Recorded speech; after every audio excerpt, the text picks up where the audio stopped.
On your marks, get set, bake. Wait, wrong show. Sorry, I get so confused. I have so many media opportunities in my life. I'm Dusty O'Connell. I'm your host with the Moster, and I am joined by athletic contributor. Well, not an athlete contributor, but a contributor to The Athletic, Arif Hassan. And you are listening to Norse Code, the #1 podcast for your Minnesota Vikings.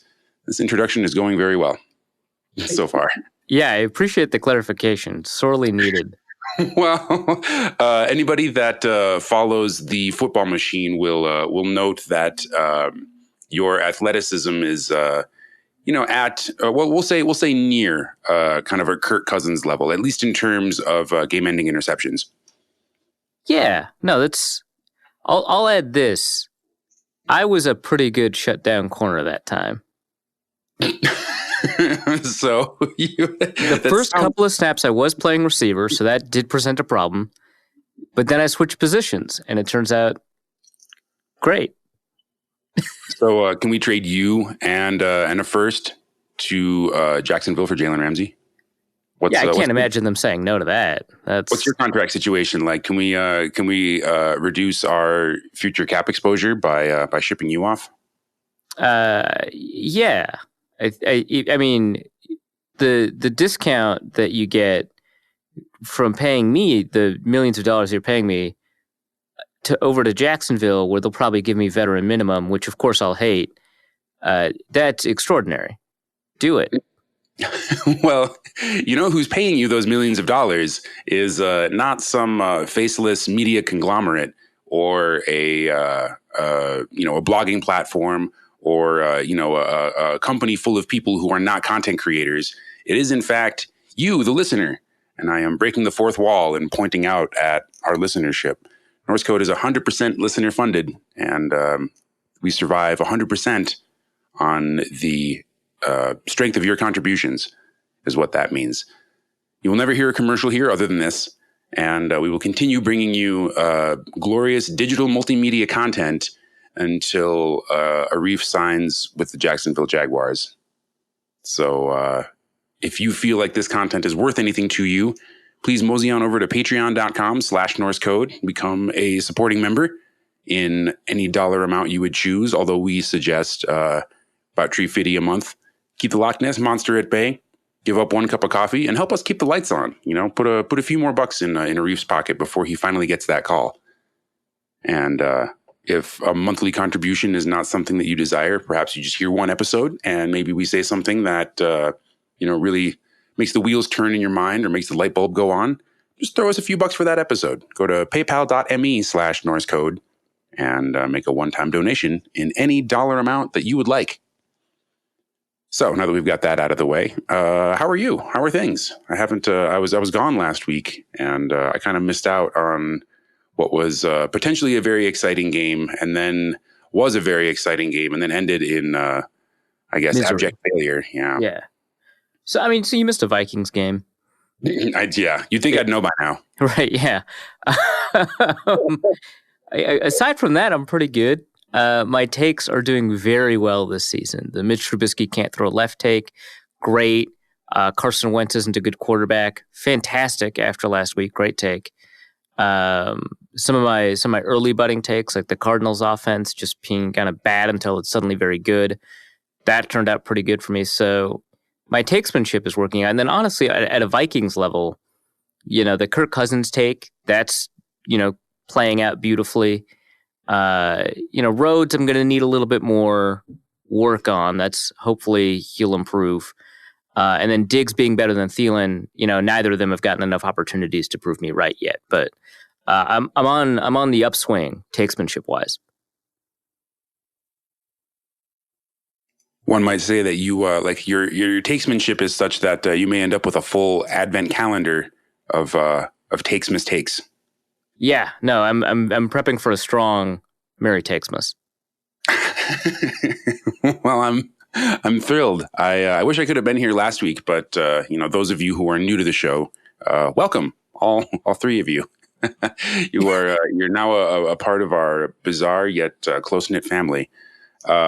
those of you who are new may not know that my day job is in the food and beverage operations field.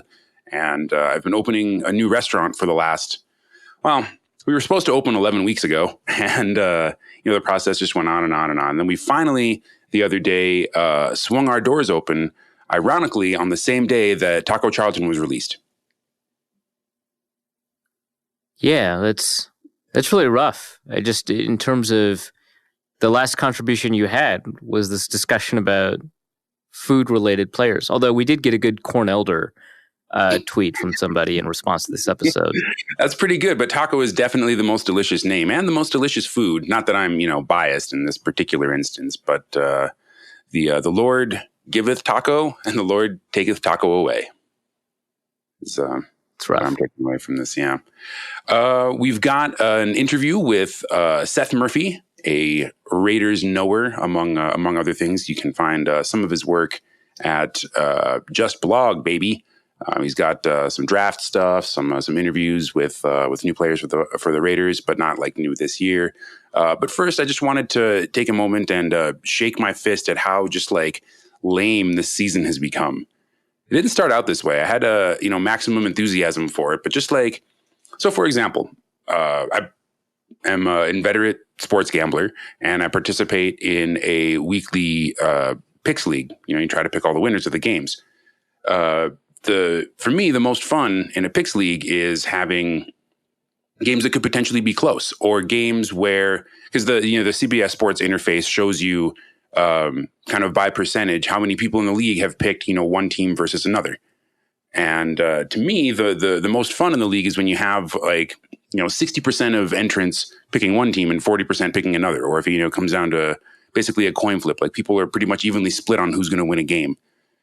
I think it was maybe one or two games. And keep in mind, this league has a lot of people who are, good at picking football, that care a lot, and also, requisite people that don't really care and are just in it for fun.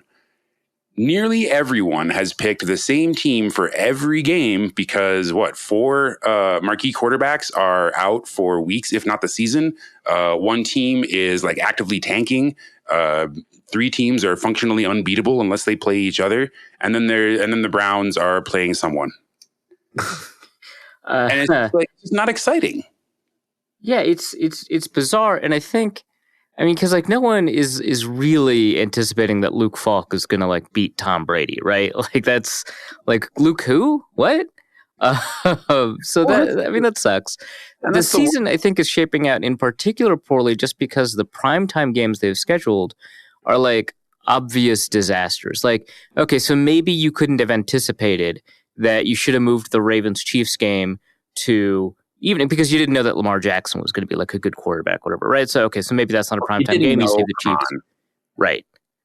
But, why were the Jets and the Browns on Monday Night Football, man? Why are the Browns on Monday Night Football 3 more times? Right. And, okay, Baker, exciting. Sam Darnold, you expected him to play. He's an up-and-coming quarterback. But you should put that stuff at the end so that you can flex out of it when it goes to shit. You should put your clear, obvious winners in primetime. And so we've just had bad game after bad game. I was shocked that this game that we thought was going to be terrible, this Jacksonville, Tennessee game, was as exciting as it was. And that was also unanticipated, right? Because we expected Nick Foles to play in that game at the beginning of the season. So even that, they were kind of wrong and then just happened to stumble into the right, matchup. And every team has to do Thursday Night Football. That's part of the thing. But I don't know if I want it. It's Jacksonville, Tennessee. Make Tennessee play someone fun and Jacksonville play someone fun, not each other. The fact that this turned out to be kind of good is a happy accident. So yeah, we've gotten bad primetime games. Like you said, the games that we've gotten so far have been relatively easy pick'ems. So yeah, I don't know, kind of sucks. And I don't know who I should get mad at. It's not like it's anybody's fault that, Breeze is out and Roethlisberger is out and we're left with, I guess, hanging our hat on Gardner Minshew, which, don't get me wrong, is great. I'm glad that America has a hero that it needs. But, I don't want to be a Jaguars fan. Come on. Also, okay, so I don't like tanking. It's so weird to have to say that. It's like a very anti-analytics take to be like, nah, I don't like tanking. And there's nothing you could do to prevent it. And I don't know what the line is. And I've had this discussion before where, like, if it's like week 15 and you're out of the playoffs, playing a bunch of young players instead of veterans makes a ton of sense. And I'm fine with that. But I'm not fine with like starting the season out that way. And so, like, I don't know where my line is, but certainly wherever it is, the Miami Dolphins have like crossed it. And like, I didn't like it when the Browns did it, and they turned into an exciting franchise afterwards. So obviously, it was like worth it to them. But like, I kind of just don't like it. It produces a bad product, and even if it produces a better product for Miami fans 2 years from now, it being kind of part of football culture means we'll always have, a team that is going to be tanking and it's going to make the product bad. And so now, even though individual teams may be improving their overall experience over a decade-old time frame, which I actually kind of don't think would be true, individually now, it's like a tragedy of the commons kind of problem. Individually now, that helps, but collectively it hurts because we're getting all these bad games. Like, I mean, it's kind of cool to see Lamar Jackson like put 60 on Miami or whatever, but then like next week New England puts 40 on them, and then it's just like it gets less and less exciting over time. Every time someone puts up 40 plus points on them, like they have a college spread, like against Dallas, it's like 22.5 points. That's ridiculous. That's if you had scheduled a cupcake in college, like it's ridiculous. So I don't love it. I know that it's the quote unquote smart thing to do. I shouldn't even say quote unquote. It is the smart thing to do. It bears out analytically that you just produce more wins this way. But players hate it, right? Like they're all trying to leave. Fans hate it. They don't want to watch this product. And now 1/16 of our games every week will feature this team that's not trying, and nobody wants to watch that. So that's my screed on tanking. I mean, it's an entertainment product, and making it part of the thing and having any incentive structure for it makes the overall entertainment product worse. Well, it's so frustrating to see tanking as a strategy just like spreading among all the major American sports. Like you get the impression that kind of at the beginning of the season, NBA teams wake up and they look in the mirror, and then if they're not Golden State or Toronto, they're like, and then they go back to bed and it's news. Right, and, yeah. And I think part of it's also just like, it works, which, is the whole point. But like, it feels like it kind of robs the point of it all away. Like, it's supposed to be fun, right? Why even have all these teams? Why not just have 4 teams and then have them just endlessly play each other until everybody's injured, and then the third stringers can all go out and win a championship together? Right, yeah. So, I just feel like such an old man when I'm complaining about teams tanking, but it's an entertainment product. Well, it's frustrating. We finally get out of the NBA playoffs, and then, half the teams in Major League Baseball are tanking because they know they have no shot at surviving the playoffs. On that note, the Twins' magic number is 6. They're definitely not tanking this year. Woo! And then finally the baseball season ends, the football season starts, and like Dolphins running backs are actively avoiding passes. And it's just like, come on, guys. Like, I just want to watch sports. Why do they have to be garbage? So that's my old man that's for today. That's us being old men. What sucks more, Kirk Cousins or all the internet takes about how much Kirk Cousins sucks? Probably the second. It's just like, in the Packers recap, I complained a bunch about Kirk Cousins, and then at the end I was like, but he's not bad. Like, stop. You can win a Super Bowl. Like, in the mailbag, I got a question. Can you win a Super Bowl with Kirk Cousins? Like, obviously. You won a Super Bowl like Trent Dilfer and Nick Foles. You can win a Super Bowl with Eli Manning. Yeah, twice.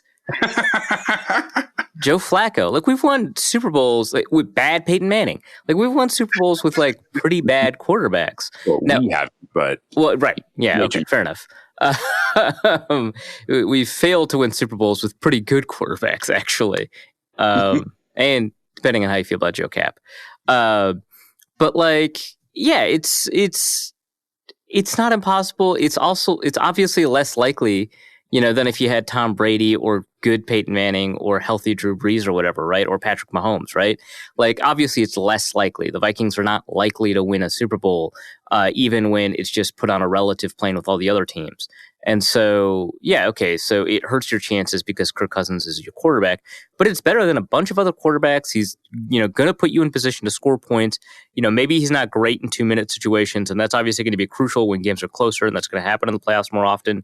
But the playoffs are weird, and you might be able to run in one game for 7.7 yards a carry, and then you don't have to worry about him in 2-minute situations. So you can win a Super Bowl with him. He's an above-average quarterback in most situations. He can put points on the board, and it is very weird that we're taking what is probably the worst game of his career and making that who he is.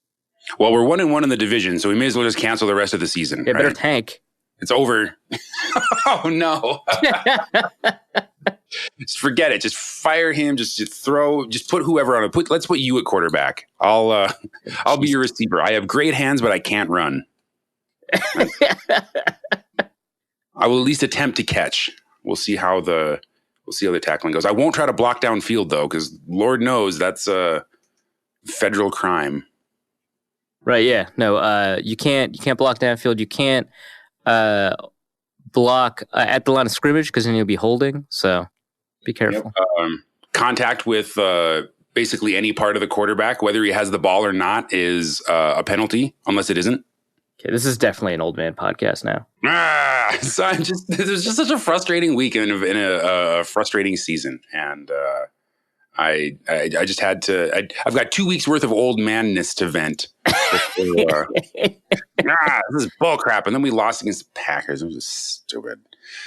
Anyway, that's enough of that. We've got an excellent interview for you today. We've got, like I said, Seth Murphy, a knower of Raiders things, joining us for a breakdown of this Sunday's game against John Gruden's motley crew from Oakland. And thanks to the magic of podcasting, as far as you know, he's here in the room with us right now. All right, I've got Seth Murphy here with me today. He used to blog for, I think, a couple of Raiders blogs. I think Just Blog Baby a couple of years ago. I used to go to him all the time for Raiders stuff. Now he's in grad school, but he still follows the team pretty closely. Really glad to have him on. Seth, how you doing? I'm doing well. Happy to join you, and hopefully I can share some insight, just from what I've seen, even though I'm not really in the writing game right now, but hopefully still able to provide something. Yeah, most interesting team in the league. Perfect time to get out of the writing game. Right. Well, this is kind of a fascinating matchup because I think, a lot of people are following the Raiders. I think a lot of people have optimism about the Raiders just because of those first two games, and especially that first one. But I mean, the Vikings are still, they opened as 7-point favorites, and the line has now moved to 8.5 or 9-point favorites.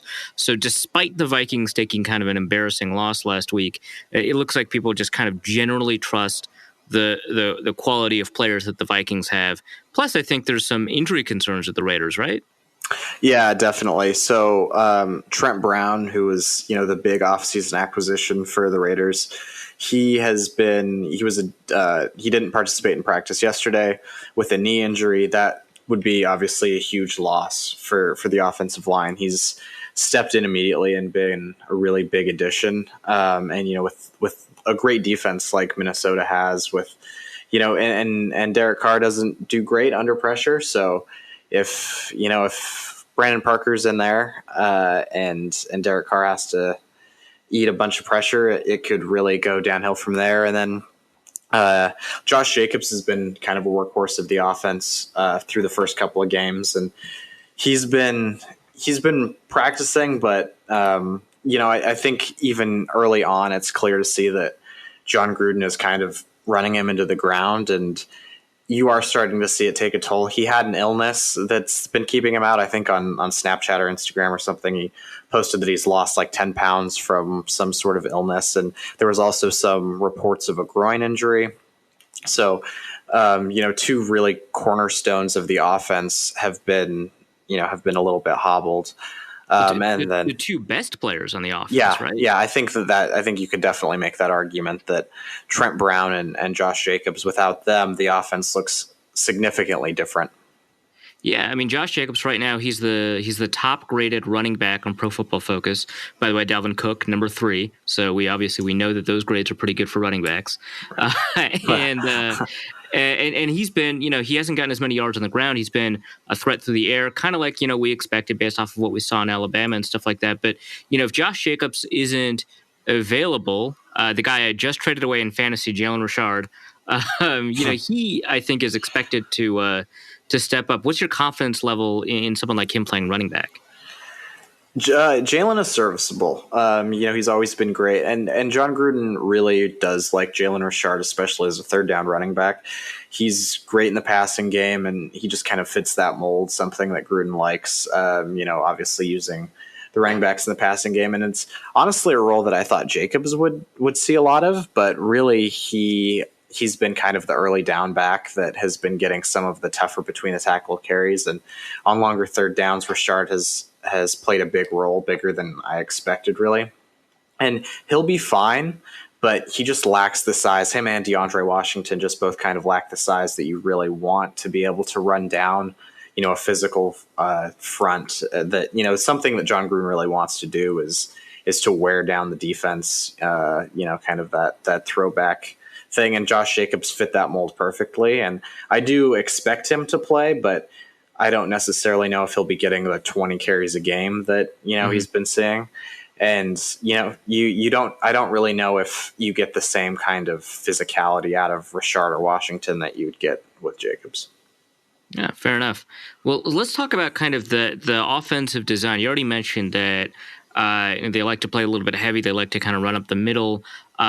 We know that they play with tight end Darren Waller on the field a lot, which I think is kind of interesting. I think a lot of people saw him as kind of a hard knocks featurette more than an actual threat. It's been good to see. He's taken 114 snaps, but also, I mean, we see kind of just this mix of wide receivers. Tyrell Williams has taken a lot of snaps. Seems like he's, more of the deep threat. We've seen Hunter Renfrow take a couple of snaps. We've seen, there's this, everyone kind of wants to see Keelan Doss take snaps. We haven't seen that yet, but we've also seen, Ryan Grant.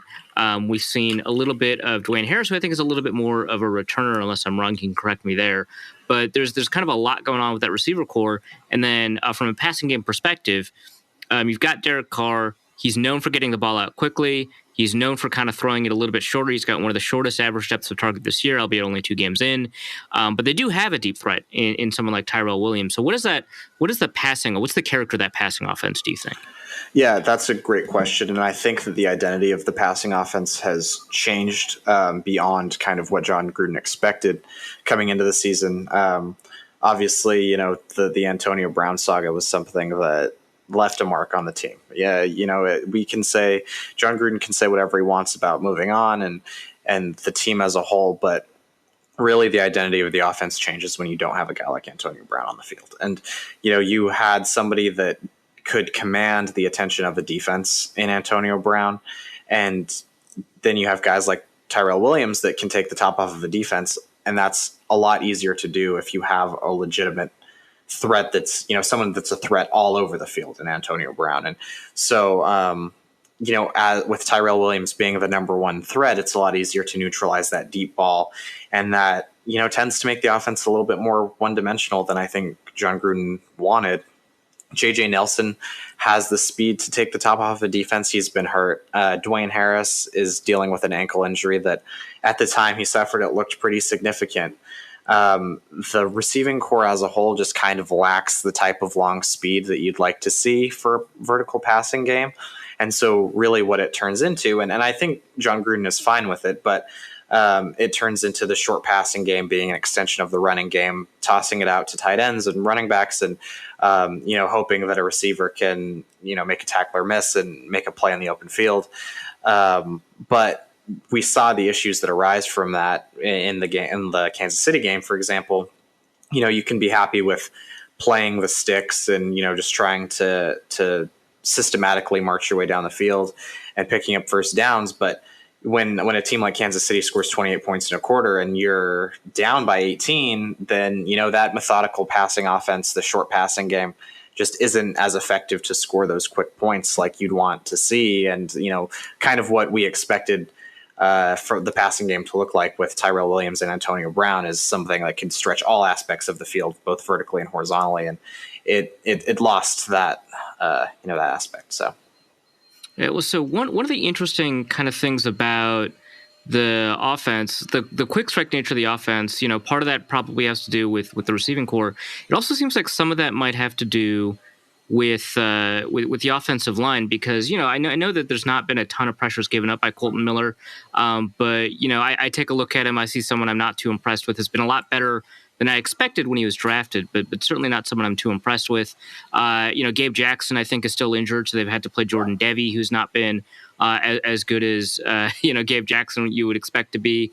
And then Denzel Good, I expected him to be much better than he's been playing. So is the offensive line playing kind of a role in making the offense a little bit one-dimensional as well? I think you could definitely make that argument. And, some of that is that there was a general lack of talent along the offensive line. And some of that, too, is that the team has seen some really good pass rushers, particularly edge rushers. Week 1, Von Miller and Bradley Chubb. John Gruden and the offense definitely built in a lot of cut blocks and quick passing plays that were designed to protect Derek Carr. At the end of the day, he didn't get sacked and it worked. So you're happy to see that, but it's definitely not just, it's not like Colton Miller is out there looking like Tyron Smith or anything like that. He's definitely a work in progress and he has improved. And the tackles are playing well, and especially if Trent Brown can get out there, that'll be good. Brandon Parker, if he plays, that's another story. But along the interior of the offensive line, Jordan Devy has kind of surprised me. He played better than, kind of what I expected, and I didn't really know what to expect out of him. But Chris Jones is just kind of dominant. So in the Kansas City game, he kind of had his way with the interior offensive line. But Devy played well, and Rodney Hudson is great as well. But Richie Incognito will be back. You expect that to help the offensive line. And so I don't really know what's going to happen with Denzel Good. If Devy will take over that right guard spot, I would kind of expect Good to stay there. But yeah, it's definitely been, you can't expect that the offensive line will keep Derek Carr clean, especially against great pass rushers. And so I definitely think that contributes to the passing game being what it is, and the short throws, which I think would be by design anyway, but you also have to think that it contributes. So, you go up against an offensive line or a defensive line like Minnesota's. You've got Everson Griffin and Daniel Hunter. They're tied for the league lead in pressures, so they've been doing a pretty good job. And then you've got, Linval Joseph on the inside, and you've got a rotating set of 3 technique tackles, people like Hercules Mataafa, Shamar Stephan, etc. What worries you the most about that kind of matchup? Because, we know Trent Brown's been playing well. Let's assume that he's healthy enough to play. He'll be up against Danielle Hunter, who I think everybody kind of agrees is the better of the 2 edge rushers. But then inside, it seems like there's some interior weakness. Linval Joseph might have the best matchup. But Everson Griffin has been playing kind of like his 2017 self. What worries you the most about that matchup? Yeah, there are a lot of things. Obviously, I think you look at the right guard spot. Whoever plays there, they're going to be in a talent deficit, essentially. Everyone along the Minnesota defensive line is extremely talented, and any of them can give any of the Raiders offensive linemen it can be a struggle one-on-one. So, but obviously the weakest link of the offensive line, especially if Richie Incognito is what John Gruden expects him to be, he should be a big improvement at the left guard spot. But right guard is going to be a weakness, regardless of who, if it's whoever's rushing against that right guard is going to have some opportunities, and that interior pressure is something that Derek Carr has struggled with. If somebody's in his face quickly, then there will be an opportunity for him to make some bad throws, and I think Minnesota's defensive backs on the back end could have an opportunity to make some plays if there's quick pressure through that right guard spot. I never worry about Rodney Hudson, and I probably won't worry about Trent Brown. The other 3 spots along the offensive line, they could all have some serious matchups. And then I think the last question about the offense that I want to ask is who might be kind of a secret weapon or a secret threat. It feels like there's two candidates for that. There's Hunter Renfrow, fifth-round pick from Clemson. A lot of people love him for his scrappiness and whatever. He was super productive at Clemson. He's kind of coming into the league as a bit of an older rookie. And he got a bit of attention on Hard Knocks. And then another player who got a ton of attention is tight end Darren Waller, who's taking more tight end snaps than anyone else on the roster, including a draft pick and Fabian Moreau. And he's interesting because he was formerly a receiver, incredibly athletic. He was drafted out of Georgia Tech, where he was in kind of this run-first triple option offense, probably had to block a lot, ended up with something like 25 yards per target because of his role in that offense, but had to go through kind of a lot, converted to tight end in Baltimore, had some off-field interpersonal issues, had to deal with injury, and now he's back. So kind of those two players, who is potentially kind of the secret threat the Vikings have to watch out for?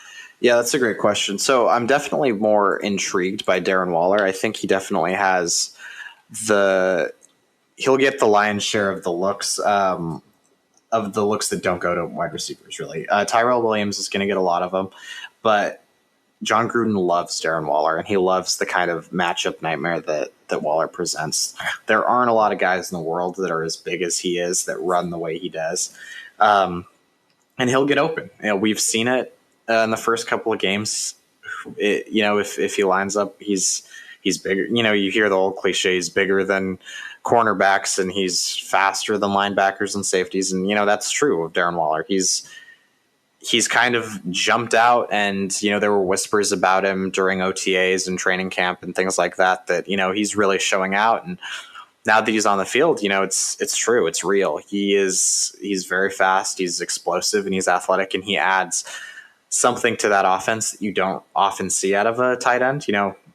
We haven't seen crazy numbers from him yet. I think that, but I think they're coming. There have definitely been plays where Waller has been pretty wide open, but, for whatever reason, Derek Carr, found something in his progression sooner that he liked. And so, there are definitely plays where Darren Waller's getting open and he's not getting the ball thrown to him for whatever reason.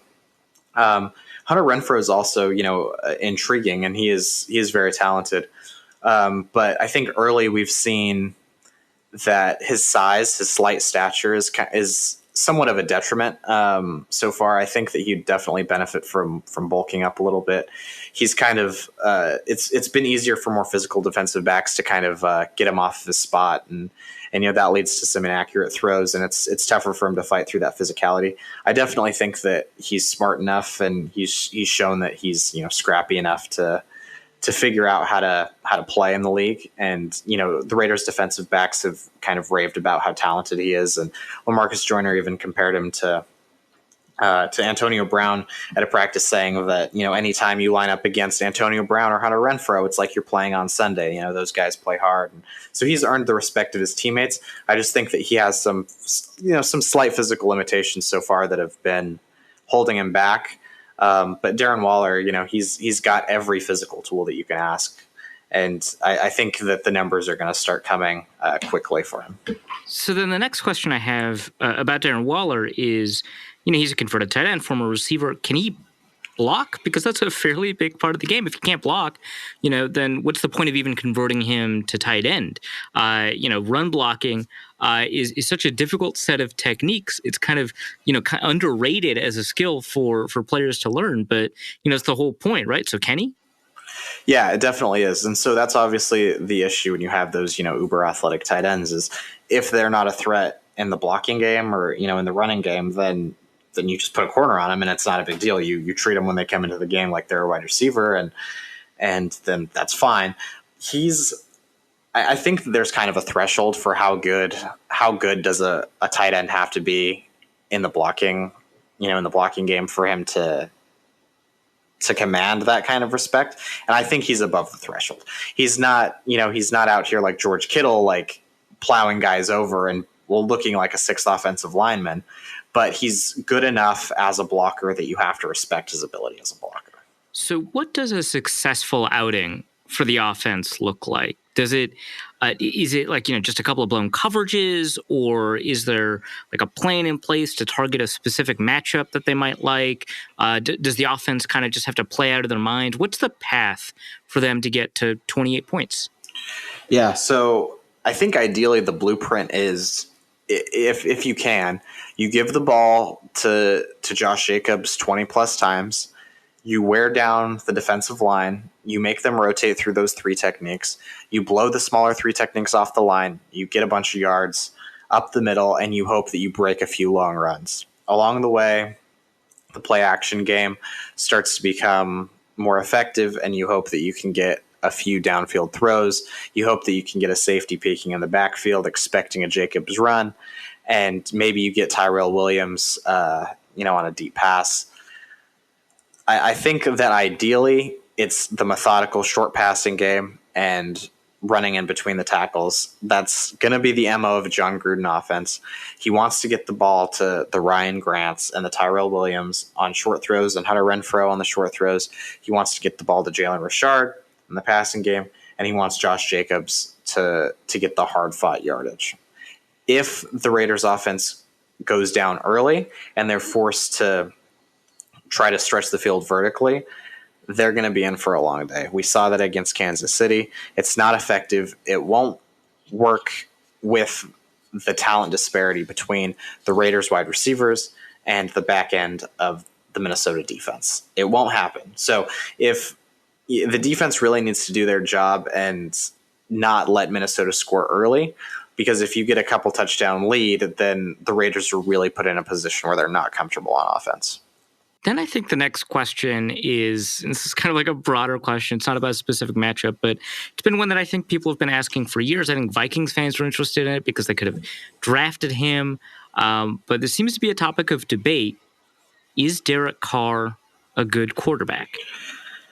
Oh, that is such a difficult question to answer. And I think that there's some nuance to it. I don't think it's as simple as it's not black and white. I don't think that there's a yes or a no question, or yes or no answer rather. I think that he's a very good quarterback when he has time to do what he wants to do. I think that he has great arm talent. I think his arm talent's significantly underrated. But I think that if everything isn't going perfectly, he struggles. And I think that when the offense is out of sync and he's not allowed to play in a way that suits him, I think that he's a below average quarterback. So it's really tough to say. Obviously, going back to the MVP caliber season that he had, I want to say that at some point we'll see that Derek Carr again, and he'll always play that way after he gets back to that level. But I just the more that we see of him, the more you start to wonder if that was just kind of a year where everything went their way and the offensive line was so good that he could play in rhythm and the offense just worked, kind of a best case scenario. I think that he can be a very good quarterback if in the right setting. But on his own, I think the jury's still out, which is crazy to say this far into his career. But I think we've seen the very good and the very bad, and it's difficult to say that he's one or the other at this point. Well, so that actually is very, very similar to how Vikings fans have described Kirk Cousins. I mean, we're pretty late into his career. He's obviously in the middle of this long guaranteed contract, kind of like Derek Carr's in the middle of a new contract, and we still don't really have a great idea of how good of a quarterback he is. They even use the same phrase, kind of in the right setting or kind of with the right people and scheme around him, he can be really good. But how does that qualify Carr against maybe other quarterbacks with the same qualifier? So, for example, if I said every quarterback gets to be in an ideal setting, right? So, Matt Ryan gets to have, Julio, and he also gets to have Kyle Shanahan organizing the offense, and, that offensive line is fixed, and, Kirk Cousins gets an offensive line and the same thing, and all that. Every quarterback is in an ideal setting. Where would you put Derek Carr?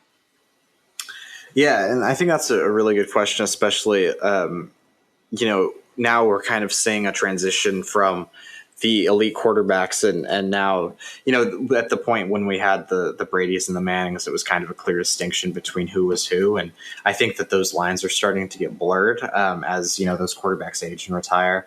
And so Derek Carr, I think, is firmly in the middle of that, like, not elite, but where is he tier. And I think that tier is really, there are a lot of quarterbacks in that tier. I think that he has great arm talent, and I think that he's really smart. I think that he could be at the top of that tier, or near the top of that tier of, ideal setting quarterbacks, because he does have the arm talent. To make some really crazy throws that I don't think a lot of people outside of Raider fans, expect him to be able to make. I think that, he doesn't have the arm of like a Matt Stafford, but he has a very good arm. I think that he, a guy like Matt Stafford, if you wanted to put him in that category, I think he and Derek Carr are kind of the guys that have the ability and the physical attributes to kind of be very good in the right setting. The question is obviously how can he perform in the setting that he's in now? And I think that's a question that we've yet to have answered. All right, well, let's switch sides. Let's talk about the defense real quick. Another set of unfortunate injuries. We talked about, we talked about maybe Trent Brown. We talked about Josh Jacobs, but also Cleveland Farrell is out for the season, right? I think on IR, not Cleveland Farrell. I'm sorry, other first-round pick, the safety Jonathan Abram, right, out for the season. I think on IR. Yeah. Garen Conley was on the injury report, and Maurice Hurst not on an injury report. But I feel like I'm just perpetually worried about that guy's health. Yeah. So I don't think Garen Conley is going to be an issue. The injury listed as neck injury, and that limited him after the Denver game as well. So I'm assuming that that's the same injury that he played through against Kansas City. So I would expect him to play again, assuming that's the same injury. But the loss of Jonathan Abram it affected the defense in a way that I didn't expect. And that's not to say that Jonathan Abram was such a great safety that his loss really, influenced the defense. It was kind of just that I feel like they changed the way they wanted to do things on the defense, just because he wasn't there. So like they had like Darryl Worley playing like some safety, and Trayvon Mullen was out there with Worley, and they were kind of like on the same side playing like a safety cornerback thing and certain defensive looks. And it's like, if Jonathan Abram was out there, you kind of just expect him to take all those safety snaps. And then Worley wasn't used to playing out of position, and you're giving up these tons of long touchdowns against Kansas City. So you'd like to think that a guy like Abram would know his assignments and wouldn't be giving up these long touchdown throws. So I think the defense really suffered from his loss in that regard. Not necessarily that like it's such a talent loss, but someone is forced to play out of position, and then you have deep backups at safety coming in and giving up long touchdowns. And obviously part of that's due to Kansas City just being phenomenal, and part of that is people being out of position. But so that injury definitely hurt. And then you never know with Maurice Hurst. Obviously, the heart issue that was such a big thing for him at the combine hasn't really manifested into anything. But he's not the biggest defensive tackle, and you always do have to worry about something going on with guys like that are in the middle of the trenches, and obviously some history that's concerning. So the I guess poor defensive performance against Kansas City. How much of that is just it's Patrick Mahomes in Kansas City, and how much of that is concerns about kind of the fundamentals of the Raiders defense? Yeah, so I think that's the question that we're all asking, and that's a question that people are asking about like Baltimore too. Is how much of their success is coming from playing bad defenses, and so how much of Kansas City's success came from playing a bad Raiders defense. And I don't know. I do believe in Paul Guenther's defense. Personally, I think that is a very talented coach. And I think that a lot of the issues came from just blown assignments on the backside of the defense. But you have LaMarcus Joyner on the back end of the defense to act as kind of a coach on the field. That's kind of one of the reasons that you signed him. So you'd hope that those kinds of things would be minimized, and so if you assume that LaMarcus Joyner is doing his job and Vontaze Burfict is doing his job, and they're putting the defense in the best position they can be, and they're still giving up these huge touchdowns, it's like you have to start thinking, well, is it part of the defense? And I don't really know yet. I do think that it's a combination of some individual players, specifically safeties, that shouldn't have been playing. You don't expect those safeties to be out there. It's part of that's them giving up, missing their assignments, and part of it too is that Andy Reid and Patrick Mahomes and that offense just kind of clicks so perfectly that it's bound to happen too. So, I do think the answer is somewhere in the middle. I'd like to think that it tends more to the side of Kansas City just being so good. All right, well, let's talk about some of those individual players. I'll move backwards to forward. So let's first talk about these safeties. You mentioned LaMarcus Joyner is supposed to be kind of a coach on the field. You'd want some of the things fixed up. I imagine Carl Joseph is taking over for Jonathan Abram, and my impression is that he's a very similar style of player. So why exactly would you feel the need to kind of adjust what your defense is doing if Jonathan Abram is out? Yeah, so it's it's a good question, and part of it I think has to do with size. Carl Joseph is he's short. He's not tall enough to cover a lot of the guys that you'd like. I think that you'd like to see more of like somebody the size of Jonathan Abram covering somebody the size of Travis Kelce. You can't do that with Carl Joseph. He's just too short to be able to do some of those things. And in terms of the physicality and the downhill punishing kind of big hitter aspects of it, sure, Carl Joseph kind of matches that. But they're in terms of stature and physicality, you just don't really get the same things from them. And I think a lot of it too is that Paul Guenther's defense is so complicated that when you have these size matchups and you're expecting somebody to be Jonathan Abram's size to have his job, you kind of come and you face some matchups that you wouldn't really be expecting when you start rotating those guys in. And I think that, that movement kind of it allows for more errors, mental mistakes, and things like that.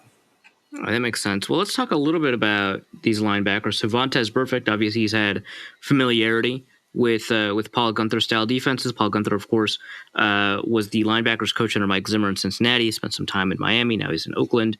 Vontaze Burfict, I think a lot of people have been pleasantly surprised with his performance. I think, you take a look at the PFF grades. He's got a positive grade. Tahir Whitehead's got a positive grade. But both of them have positive grades against the run.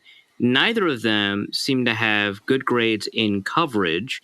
That's not to say that's the ultimate truth. What's your take on that linebacker core, whether or not they are kind of one-dimensional in that respect, or if maybe, they're a bit more multifaceted than their initial grades show? Yeah, sure. So I think that actually kind of speaks to the defense as a whole as well. I think that Mike Mayock and John Gruden made it a priority to be very stout against the run this year, and that's it's worked. I think the Raiders' rushing defense, obviously 2 games into the season, is something like 5th. They've only given up like 62, 63 yards on the ground per game, and a lot of that is because of the linebackers. The linebackers are great against the run. Vontaze Burfict is very strong. Playing downhill, he can shed blocks, and he's a solid tackler, and the same could be said for Tahir Whitehead. And neither of them are, they're not Miles Jack. They don't have the long speed. They don't have the lateral agility to cover some of the quicker running backs and tight ends. And I think that that's just kind of a universal truth. But then it's also compounded by the fact that when Kansas City's throwing the ball, stretching the field vertically, and then, you kind of start to expand your zones defensively, and you're asking some of these, not as athletic linebackers to cover more ground underneath, then, it kind of puts everybody out of position. So I definitely think that it's true that they're very strong against the run, and, Dalvin Cook is a great receiver out of the backfield. If he gets some of those matchups against a guy like Perfect, then, the matchup's definitely going to tend toward Cook in those situations. So last week, the Vikings, they were remarkably successful in the run game. 7.7 yards per carry from Dalvin Cook. They did abysmally against play action. It was later kind of revealed and then kind of confirmed on the film that the Packers, their backside defensive ends on these runs, would release immediately and attack the quarterback, which led them to be open against these cutback lanes, which is a big reason why they were able to average 7.7 yards a carry, but also they were able to shut down Kirk Cousins' passing game and ended up leading to what felt like the game-sealing interception at the end. But that's a big part of the responsibility for why the Vikings were able to rush the ball so well.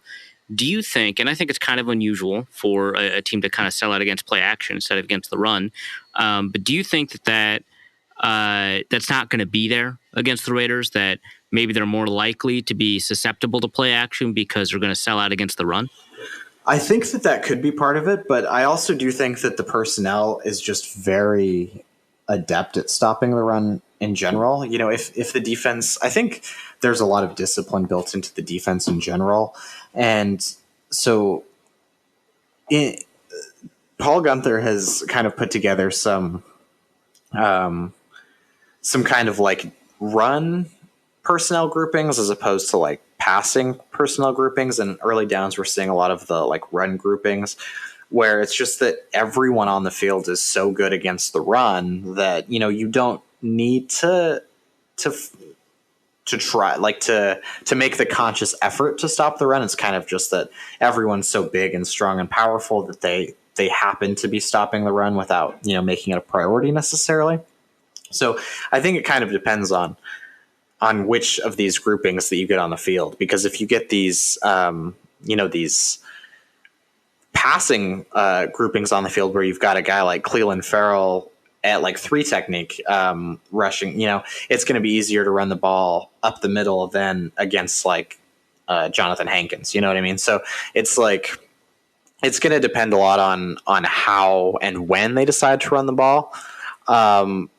And I think that there's also going to be an emphasis on not giving up the big passing play. You have to think that Paul Guenther is going to emphasize that throughout the week, that, we gave up way too many long passing touchdowns. That we can't keep letting that happen. I want to say that like the shortest passing touchdown that Mahomes threw was like 28 yards or something. So, I'd hope that he'd be putting in something on the back end to say, we can't keep doing this.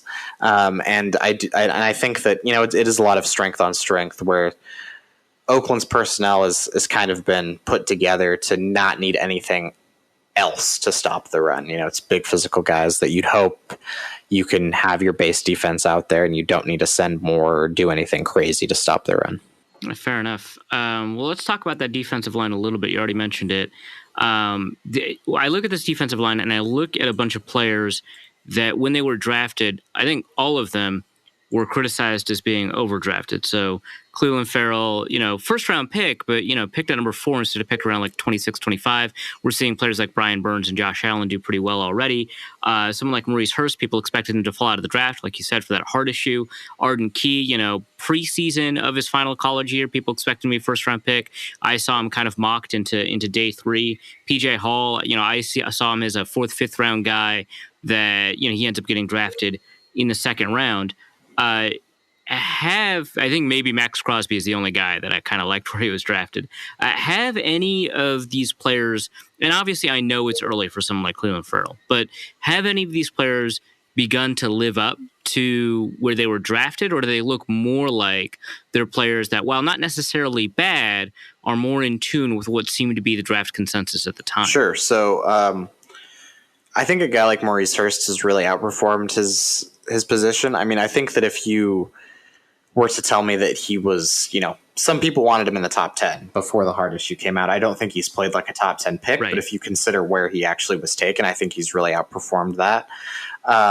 And he's played well, and he's a good contributor along the defensive line. A guy like PJ Hall, his second round pick, that's a stretch. He's got great physical tools.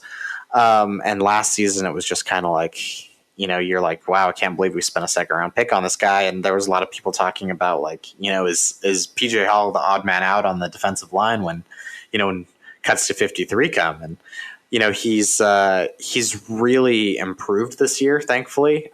He's still not playing. Again, it's not like he's playing at that second round pick level.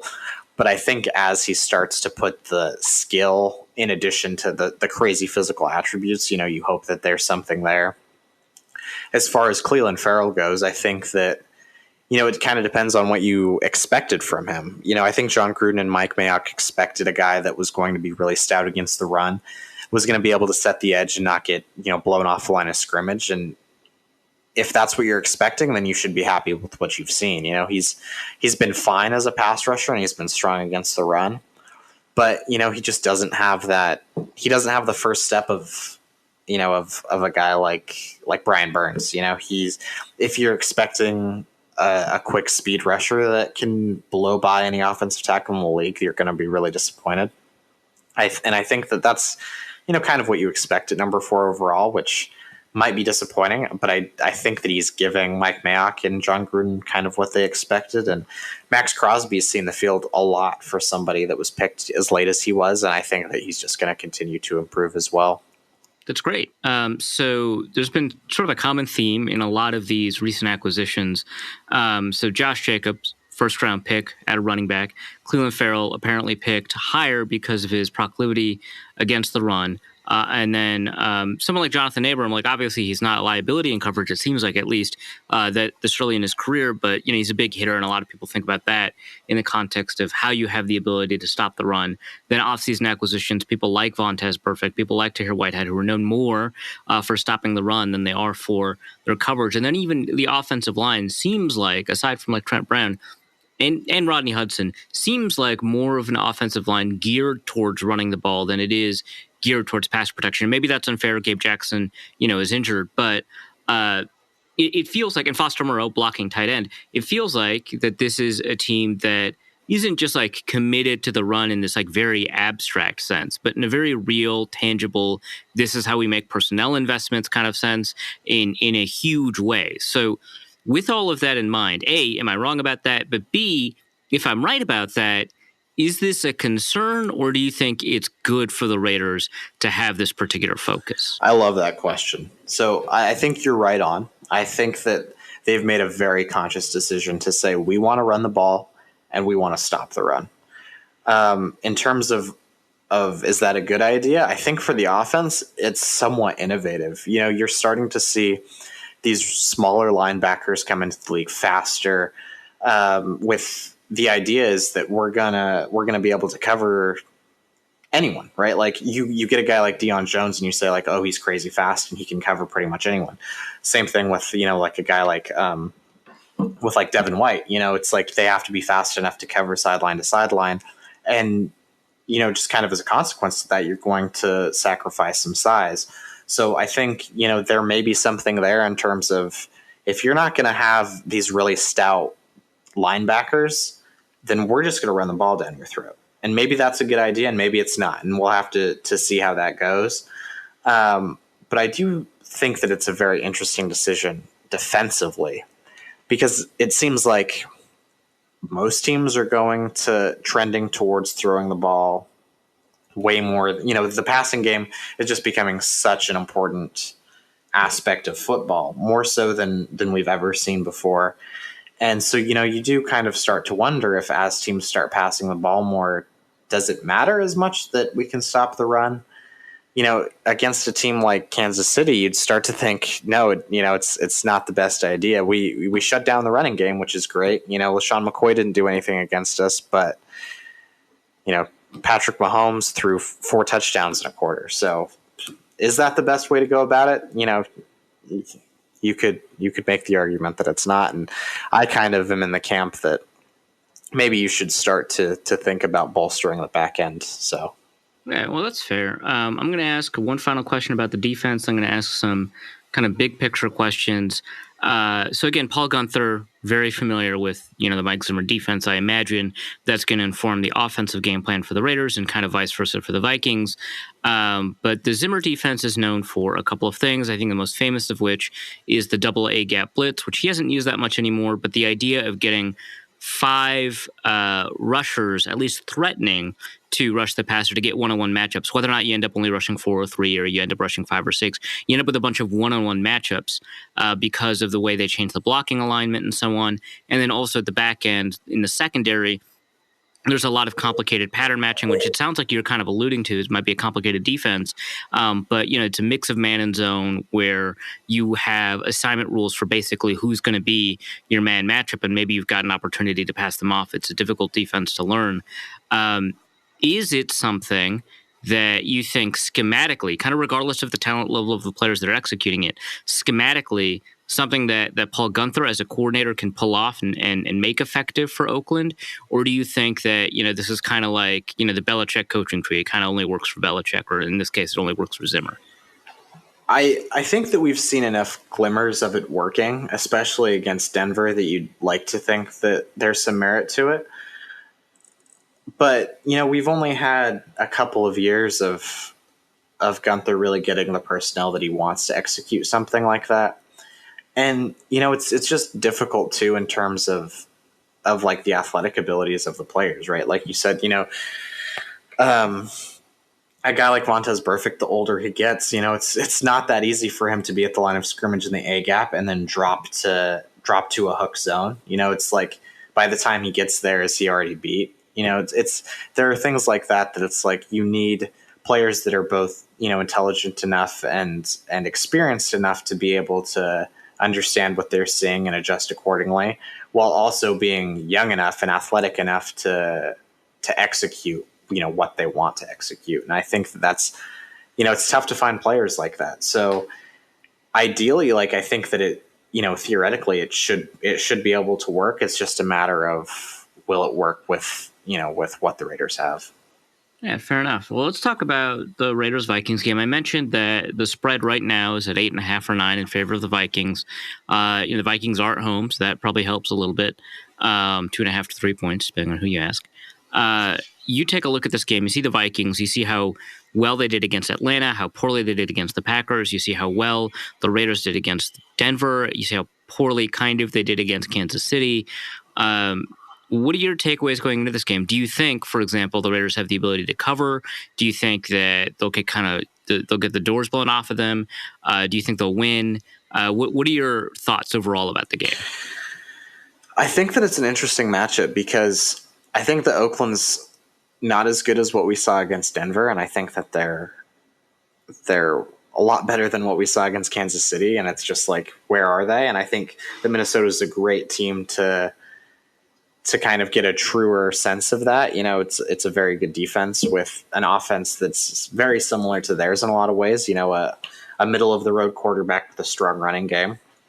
And so, when I see that, I think that with the offenses being similar and Minnesota having, kind of a clear advantage defensively, I do think that Minnesota will win. I think that the Raiders can cover though. And I think that the Raiders can make it competitive if not being in it right at the end. Well, fair enough. And then who scares you the most, offense or defense from Minnesota? Is it Danielle Hunter? Is it Anthony Barr, Harrison Smith, Stephon Diggs, Adam Thielen, Dalvin Cook? A lot of, I think, kind of worthy names. Kirk Cousins, because quarterbacks matter more than anyone else. Maybe a little bit less of a worthy name. But, who scares you the most out of all of these players? I don't think I'll say Kirk Cousins, but of course, now that Shocking. I say that, he'll probably go off for 5 touchdowns and 450 yards. But Danielle Hunter's got to be absolutely terrifying, especially if as the injury reports start to come out, and you wonder if Trent Brown's really going to be out there, because Danielle Hunter has the ability to absolutely change what an offense is capable of doing, and if the offense gets out of rhythm, then it's going to be a really long day. But at the same time, there's a couple of really good receivers that Minnesota has that Oakland's shown that when it comes to covering the long ball and covering some of those deeper concepts on the back end, that they really struggle. So I think that maybe I'm really scared of both Danielle Hunter and Stephon Diggs. Fair enough. And then I tried to get a score prediction out of our last guest. He refused on principle. But I want to get score predictions, not because I want to hold anyone accountable, but because I think he gives us the best understanding of how people think the games are going to flow. Because I think, we've done this podcast for 5 years. We've gotten like 1 or 2 score predictions right. Like, it's not important. But what do you think the final score of the game will be? Okay. I'm going to go Minnesota 20, Oakland 17. Low scoring game. All right. Zimmer likes to hear it. And that's good to know. Thanks so much, man. And thanks for agreeing to come onto the show. I know it was pretty short notice. You got onto the show really quickly, and you devoted, 45 odd minutes to answering my questions about the Raiders. Really appreciate it. Thank you, Seth Murphy. You can find him on the Twitter at Seth Murphy BBD. Seth Murphy Beta Beta Delta. So we've got a few minutes to spare, I guess, before we reach our appointed time limit. Should we tackle some of this mailbag? Eddie writes in, does a lack of Mackenzie Alexander take a corner blitz off the table for the Vikings? How else can the Vikings create unique pressure against Carr? I don't think so. I think the Vikings have been able to create pressure from basically any position, including outside corner blitzes, although that's obviously pretty rare. But, we've seen a lot of safety blitzes, especially from Harrison Smith. I expect as the season progresses, we'll see more from Anthony Harris. That obviously helps. Nickel blitzes create kind of their own advantage because you're going against the weakness of the protection because, teams tend to align players at the line of scrimmage away from the slot receiver because they don't want to condense the formation too much on one side as a small tendency. So nickel blitzes can be useful, but I think you can get Jaron Kearse to blitz. I think it would be kind of funny to watch because he's like 6'5" and 100 pounds. But he's definitely got the tools to blitz. He plays strong for a safety, and so I think that you've got that opportunity still with you. I don't think you remove any of those opportunities, and I don't think Alexander is a uniquely good blitzer. He's not bad or anything like that, but I don't think he provides anything that makes him uniquely better at blitzing than like an average nickel corner or potentially someone like Jaron Kearse. So I think you've got all of your options still available to you. In as much as they already exist, I mean, being blitzed by Jaron Kearse is like being blitzed by a javelin. But right, yeah, that might be its own penalty. No better. Yeah, right. Spearing. What? Just look at you, spearing. Joshua writes in, this is kind of worded confusingly. Is this likely to be the dumb game that we conspire to lose that we totally shouldn't? The kind of game that Cal Rudolph Buffalo last year? Bills lost last year that we always have at least one of? Yeah, exactly. Yeah. I would say definitely yes. I mean, I certainly did, like, after all the, nonsense drama that just seems to follow the Raiders everywhere they go. I went back and forth in my head about whether or not to pick them against the Broncos. I was like, the Broncos are a terrible record against Oakland, but Oakland is like half a team and they're, beset upon by internal drama. And then they went out and stomped the Broncos, held Bradley Chubb and Von Miller to a combination of 0 yards for loss on tackles, which was a bit of a shock to me. And I think Oakland might actually be a little underrated in this game, and it would not surprise me at all if the Vikings found a way to give this one away. Yes, the Vikings entered this game either 8.5 or 9-point favorites. They opened at 7-point favorites, so the money has moved them significantly past a touchdown, and that's alarming, right? That's a concern. I would say yes, except for the fact that the Vikings did just suffer kind of a humiliating loss against the Packers. And I feel like in order for that to occur, you need to be kind of riding high on the team. And the team is just currently too downtrodden to be upset in that fashion.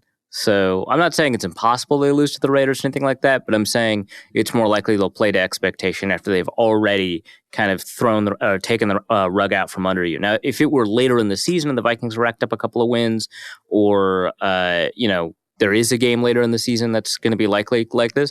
I think that that's kind of the area where you go, oh, they're never as good as we think they are. Great. So this game, I feel like situationally, narratively, is just not set up for the same kind of trap, which itself could be the trap. But if we just do that, we're going to be digging ourselves into holes all day. So I'll say that no, the Raiders game is not likely to be that. And also, the Raiders are just kind of like a fascinating team. Like, yeah, they're very interesting because of the Grudes and because of Mayock and, Vontaze and who is Derek Carr. And we talked a lot about how the Raiders are interesting from a narrative perspective. But listen to the interview with Seth Murphy. They're just an interesting team because there's so much to learn about a lot of these players that, a lot of people have had questions about over the years. How good is Maurice Hurst? Like Murphy said, a lot of people thought he was a top 10 pick before, the heart issue. How good is PJ Hall, second round pick? He made the team after people thought he might not make the team. How good is Derek Carr? Again, a significant question. Are the receivers going to be, any kind of threat? So I think that they're a fascinating team, an interesting team. I think the Bills last year, they were so dull because they were very clearly not very talented. Like Jason Kroom was their leading tight end, and of course he's the one that broke off like a 58-yard touchdown on a blown coverage. But they were like very obviously a bad team. Like we knew that like Deion Dawkins was their best player, followed by like an aging LaShawn McCoy, and those are the two players that would start for any other team. And so that, I think, was just, they were uninteresting and flat and bad. Whereas the Raiders are like dynamic. Like, I feel like the Vikings won't lose sight of what's happening just because there's kind of so much unknown to pay attention to. Christopher writes in, why is every Vikings commentator trying to get them to trade for Jalen Ramsey? Well, because Jacina Anderson tweeted out that the Vikings were substantively interested. So every team has called, which I find fascinating. I think that means that Ramsey is much more highly coveted than I think a lot of fans think. And I'll get to that in a second. But the Vikings are like one of the 6 or so teams that she named, and she's super plugged in. She's pretty right about a lot of this, even though she doesn't tend to break news very often. The Vikings were substantively interested, and so now we're kind of wondering what that looks like, and that is just an exciting team. So, like, obviously he's an upgrade over Xavier Rhodes, who I think is played underrated for the Vikings, this past year. So, that would be good. But if you could replace Trey Waynes with Jalen Ramsey, and Waynes I think makes more sense because you want to get something for him because you're probably not going to be able to re-sign him this offseason. Well, then you've got 2 cornerback ones essentially, and you could play sides if you wanted to because, the Vikings, they used to play sides a lot before Rhodes started shadowing the top receiver. So you could have, and I think they both played the same side when they do play sides, but I would just be comfortable with Ramsey playing, on the left and Rhodes playing on the right. And then you could just, shut people down. You could mix up your man and zone coverages a little bit more. I know Ramsey's been a little bit frustrated by playing a lot of zone coverages, but I think the way the Vikings play their zones, I think suits Ramsey's skill set in particular. And it'd just be so difficult to throw against the Vikings. And you take a team that is, I think, already contending to be the top defense in the NFL. Obviously, after all the points they gave it to the Packers at the beginning of that game, it'd be difficult to say that. Plus, the garbage time points they gave up against Atlanta, not super special. But I think that overall, you can say that they're on a trajectory to be the top defense in the NFL. Now, it just feels like that's just who they're going to be, if they get Ramsey. And would you trade a first in Waynes to upgrade from Waynes to Ramsey? I might, in particular, because of that contract issue. So, I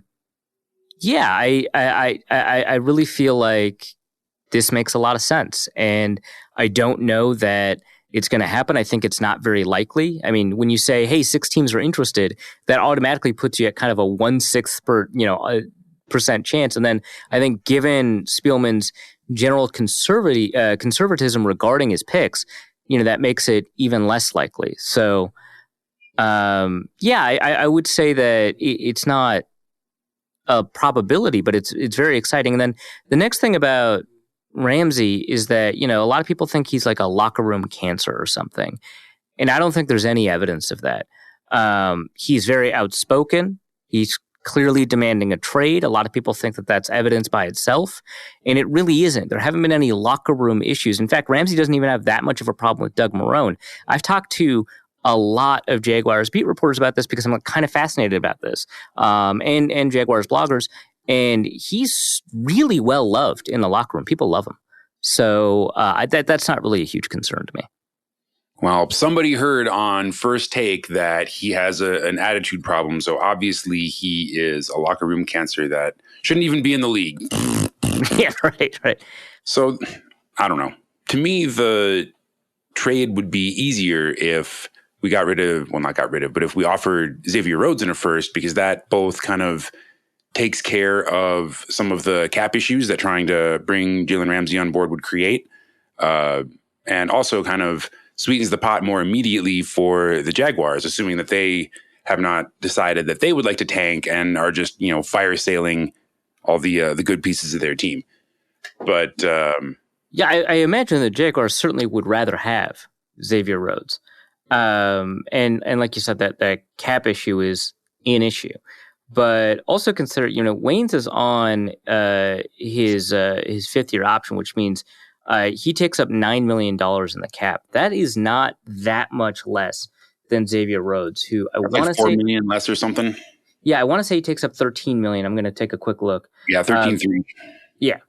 So 13. So it's actually there's only a $4 million difference. But if you offload Waynes' contract and bring on Jalen Ramsey, you actually do save like $6 million in cap or something like that. So that's not a huge issue to me. It's relevant, but especially because you want to sign Ramsey to a long-term deal, and Rhodes is still on the cap and Waynes is not. When you project kind of what's happening in 2020 and 2021 in the Vikings cap situation, which by the way doesn't look great.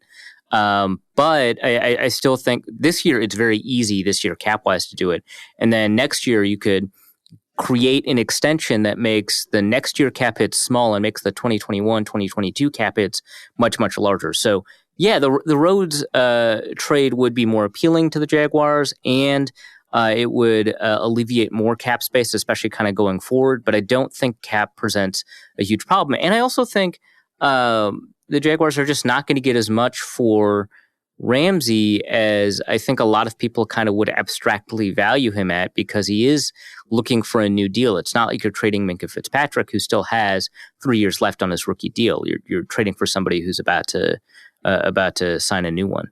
Well, you don't think that just the sheer number of suitors kind of pushes up his value in this moment? I mean, that's the only reason that Brock Osweiler can afford a private island now. It's because his contract came up at a moment when a bunch of teams were kind of artificially inflating the market.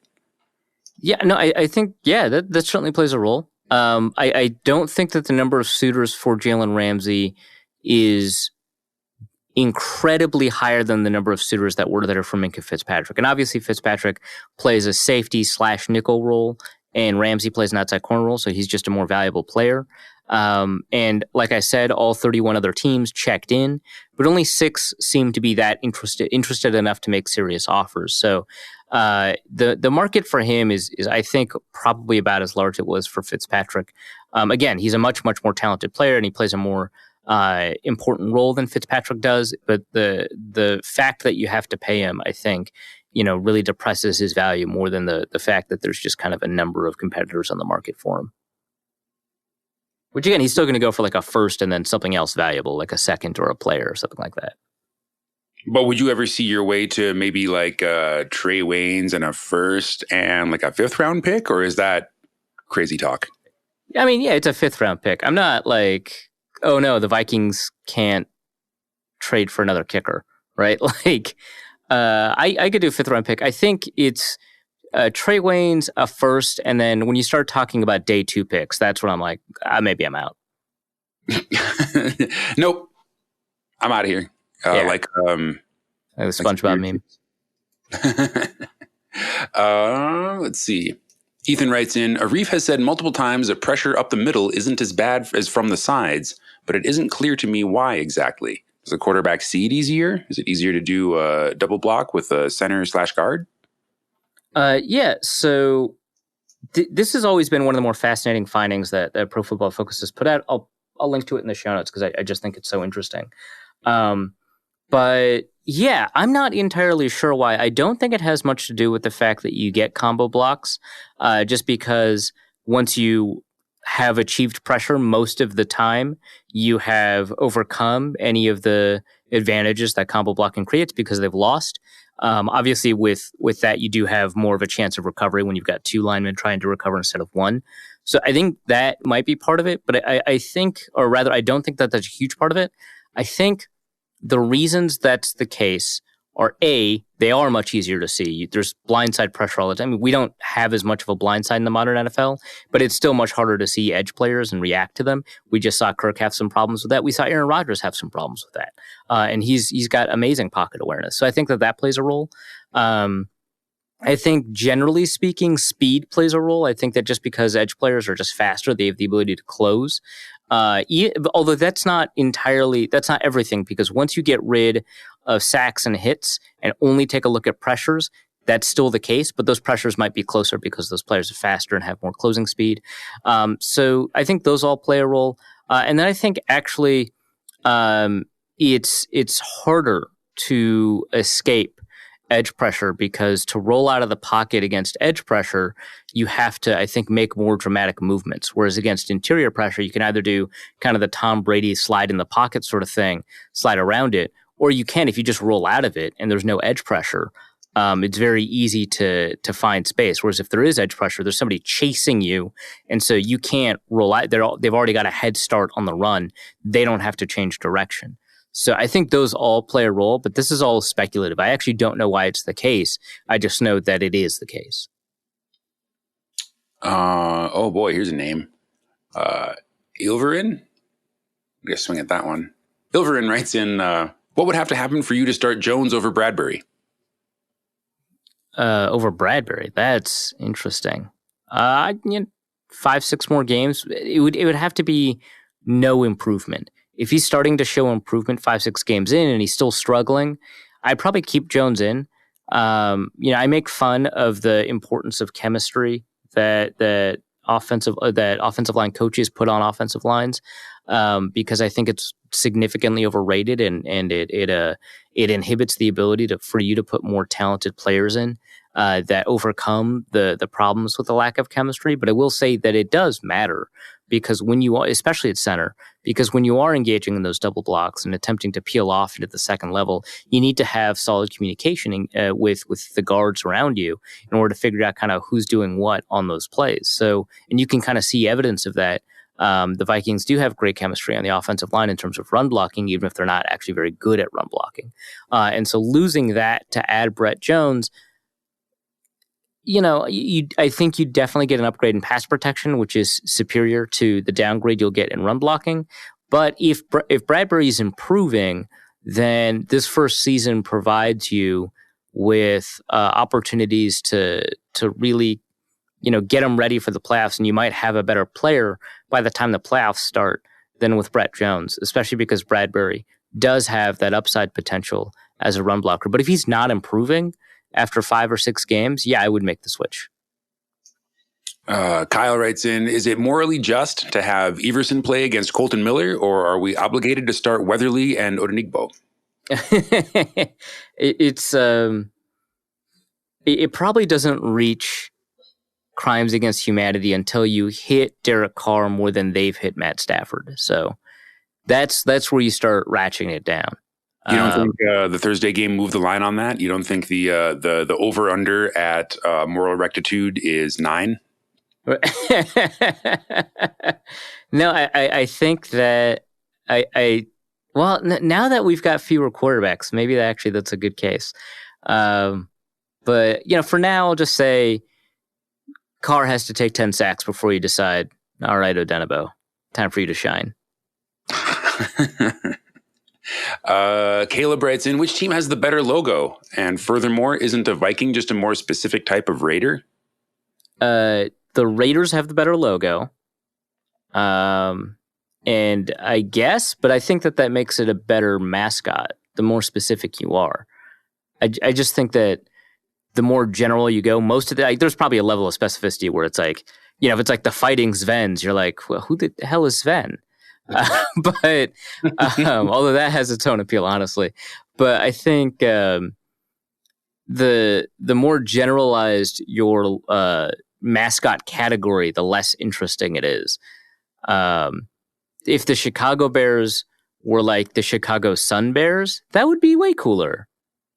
Or even if it's just like, I would say, for example, the Memphis Grizzlies are better than the Chicago Bears as a mascot, right?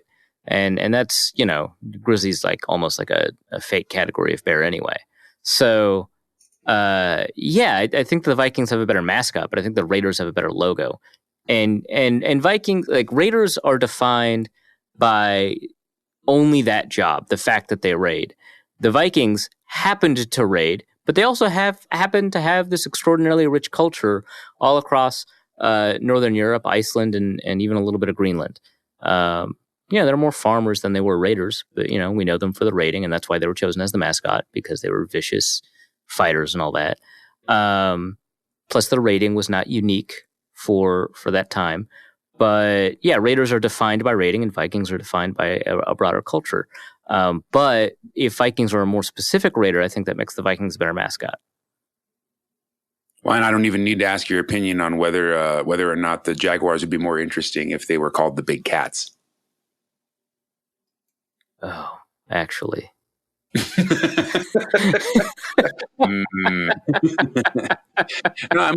I'm with you. I think the Raiders kind of define themselves by the eye patch, which makes them functionally either pirates or I guess eye patch enthusiasts with a penchant against ableism or ableism, depending on your choice of pronunciation. Ableism. It's a thing I heard. Someone else said it. That makes it a thing. Yeah, that's how that works. Having been accused of being an ableist and doing my best to not laugh, I felt I had to share that with the world. Okay. Like, what? Okay. Will you write that down for me? I don't know what you're saying. I had it, but I know what it's supposed to read. Well, anyway, Don writes in honor of National Cheeseburger Day, describe the perfect cheeseburger, including the best beef or meat to use, the best bun, and what would be the perfect side dish to go with it. Okay, well, you'll have a better answer than I will, but I'll say that from a bun perspective, I like a brioche. I don't want anything that's like too hard. I think the hard bread sandwiches are overrated, generally speaking, and certainly not appropriate for a burger. For the meat of the burger, I think you want to do a mix. I think some sort of chuck short rib mix is really good because you've got a really great combination of like interesting, funky flavors, good beefiness, great fat, and just like a lot of different, more complex flavors for that burger. I think that works whether or not you've got kind of a thicker burger or you've got a smash burger. I just think that just kind of shines through regardless of situation. The cheese obviously needs to be a pretty good melting cheese.